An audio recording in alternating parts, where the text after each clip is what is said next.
What's up guys, Brian Levy from 8 Steps Forensics. And in Module 7 we're going to be talking about one of the most tedious but most important parts of extemp, filing. So filing is basically when you save articles as a PDF to one of these filing systems and then you can use those without connecting to the internet at a tournament. Now some tournaments do allow you access to the internet, but the majority of large tournaments, like the NSTA National Tournament for example, won't allow you to use the internet.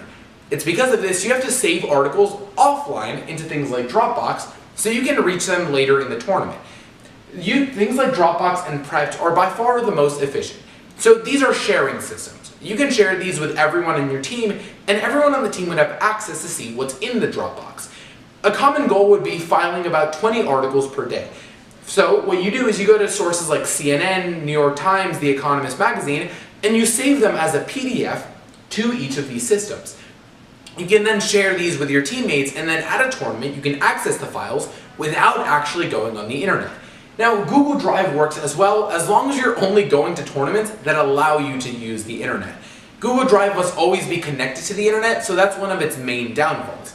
However, using any of these filing systems is a must and a #1 rule in extemp if you want to succeed. Like I said before, every extemp speech has anywhere from 8 to 12 sources. And so having at least 10 sources on each topic is extremely important. Whenever going up to the envelope to draw your question, you never know what you can get.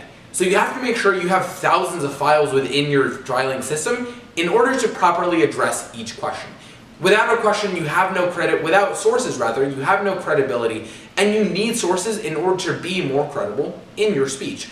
Judges like sources, and especially if the sources are non-biased. So sources like Fox News or CNN may be a bit polarized to each side. Sticking to other sources like The Economist and The New York Times may be a little leaning to each side, but are still more centered and won't anger people as much if they don't agree with their political ideologies. Check out Module 8 for how to do some practice and drills and become better at domestic extemporaneous speaking. And even though filing may be tedious, it's one of the most important parts of extemp, having resources on how to answer your question.